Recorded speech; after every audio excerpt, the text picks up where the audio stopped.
a great gesture, this one, before the start of the match. An under 19 star who has grown up watching Dhoni as his hero pays respect to the great man. But the batsman didn't pay any respect to the ball. In fact, the ball was so disrespected that now a box of balls needs to be quarantined.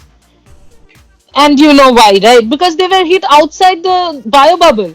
Anyone or anything that goes outside the bio bubble needs to follow a 14-day quarantine. In fact, one of the balls will be quarantined with the one of the drivers of the commentators. Funny things were happening yesterday in yesterday's match. But coming to the match, the turning point, I think, of the game was the last over of Rajasthan's innings. 30 runs were scored on a pitch like this, in a ground like Sharjah, where big scores are apart, 200 are apart. They scored 216, and that 30 proved to be very vital. NGD's over it was, and Jofra Archer has this huge record of tweeting things. His past tweets come up, and in 2015 he had tweeted 6666, and that's what he hit today. What I want to ask you is that what did we learn from this over? I think what we learned is, first of all, you should never underestimate tail enders. Probably because Jofra is a tail ender, Ngidi didn't want to didn't want to experiment. Neither did he go for variations. All the balls were either length balls or they were a little short. But there was no speed variation, or there I don't know why he didn't try the Yorker at all. And most importantly, see, no balls are very, very basic. I feel that should be curtailed right in the nets. When you are bowling in the nets, get one of your coaches, or out of the 24 players, or at least one will be free when you are bowling. Ask him to stand behind the stumps and mark it. I'm telling you, numerous players I have myself seen, I'm sure you have also seen, who go on bowling no balls in the nets. That is where it starts from, and then they bring it to the match. 3 no balls, 1 wide, didn't help the cause. Chopra put the cherry on the cake, but the person who started it all was Sanju Samson. Every full pitch delivery was going out of the park. He was standing still, head was still. He was backing himself to clear the fence. He was hitting everything in the V, and everything was going for sixes. He hit 9 big sixes, and he just took off. And that's how Rajasthan Royals got to such a big total. What I want to ask you is that what does this IPL mean for someone like Sanju Samson? Is he going to be a wicket keeper who will fight for the wicket keeper slot for the Indian national team with KL Rahul and Rishabh Pant? Obviously, because here it's important how Rishabh Pant also faces. Rishabh Pant also plays in the IPL, because we have always spoken as Samson as the backup, or Ishan Kishan as the backup. Whereas if you see, Ishan Kishan is not getting game time. Samson will definitely play all the games, and he will get proper game time at number 3. I think this is the chance for Samson to literally seal his spot, because you will want to travel with 2 wicket keepers, and you never know, it could be Rahul and Samson. If he keeps batting, also what I was thinking is, he's a hard hitter, right? Why not play him only as a batter in the team? That's very true. And someone who was his partner in crime yesterday was Steve Smith. He was playing his first game as an opener in his whole career.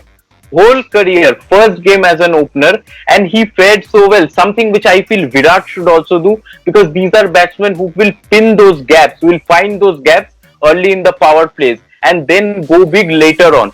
He did that. He managed to get that big score, 60 odd score. But what happens is that Butler will be coming to the team in the next game. Now what happens? Will Butler be opening? He was asked about the same question, Steve Smith. Steve Smith was very hesitant. He didn't give a correct answer, proper answer. He just said, "But we'll see." He kept us hanging. What do you think? Who should open and who should come in the middle order? Well, I feel it's a feeling that, ideally Butler will open the innings with Jaiswal, and probably Steve Smith has to come at number 3 and Samson at 4. But if you ask me, I can still see a solution to the Butler problem. I mean, it's a good problem to have, but we can use. See, Rajasthan doesn't have a finisher. In the lineup, it's different. England has a lot of finishers, but Rajasthan doesn't. Here, what they can do is, and Steve Smith cannot be your finisher. So it's a simple solution. Bring Smith and Jaiswal to open. Number three, Samson. And Butler, by finisher, I don't mean keep him too late. You can always put in, I feel either Butler should play first six or last six. Now, this is a strategy which Rajasthan Royals has to think over in the next few days. But do you think there should have been any strategical change during the run chase for CSK? Because this was a score which was achievable on this kind of pitch. The boundaries were very small. Do you think there was some mistake from the CSK run chase? Yeah, absolutely. I think they didn't come out with the right intent. I feel they still came out with the intent which they had in Abu Dhabi, where obviously the runs were much lesser, right? Here, the pitch is different. The pitch is not as helpful towards the bowlers as a Abu Dhabi pitch. Moreover, the ground was small.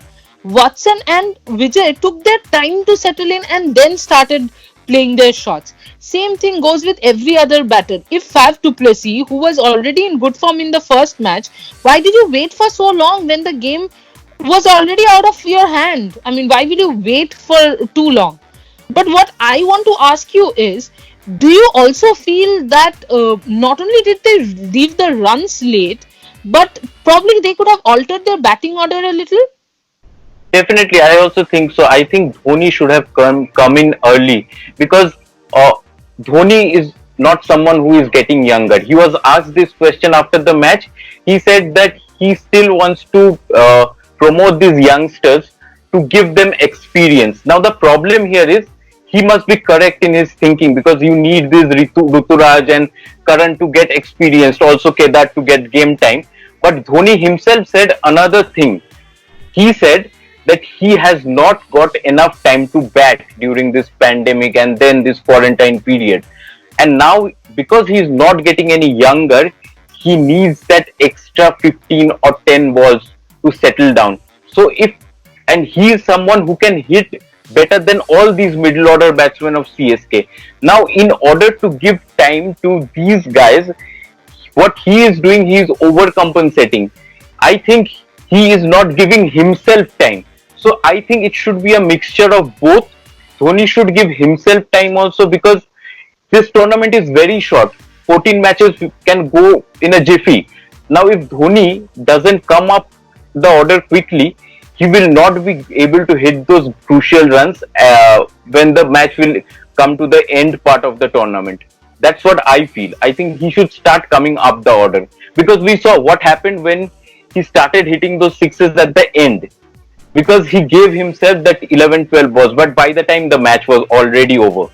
And after this match, where 400 runs were scored by both the teams, sum total, all the captains will be thinking one thing, that what to do in Sharjah because you will get hit for big sixes. Now, what should be the strategy to get hit for sixes but not get hit left, right, and center? You have to keep varying your length and pace. You have to bowl the slower ball bouncers, and if you're not bowling slower ball bouncers, then bowl the bouncers at the body of the batters. Don't give them the space to hit a cut or a pull because your cut or pull will go for sixes. It's a small ground.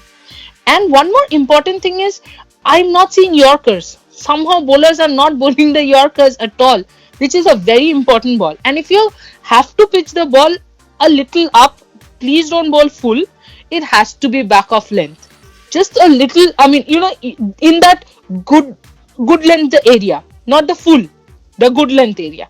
What do you think it should be for the spinners? I think what Tewatia did yesterday, unlike Piyush Chawla and Ravindra Jadeja, who flighted the ball a bit and was bowling in full length at the start and was getting hit for runs because the players were just lofting it over the fence. Also, Piyush Chawla was not extracting any kind of spin. What Tewatia did, he just pulled his length a little bit back. Not too full, not very short also, just about in the good length. Batsmen had to reach out to the ball. They had to come out, and because he was extracting a little bit of spin, they got stumped. Even Faf du Plessis came out to hit a six, and he was about to get caught at the fence, but the catch was dropped. It went for a six. So that's the strategy. You can't bowl too full. Neither can you bowl very short, because then the batsman will rock back and pull you over the mid-wicket boundary. So that's the strategy which should be followed, I think, by the spinners on these kind of pitches. And what do you all think? Because this is an important thing. Sharjah will be hosting a lot of matches. What do you all think? Put in the comment section on Facebook, YouTube, and on Instagram also.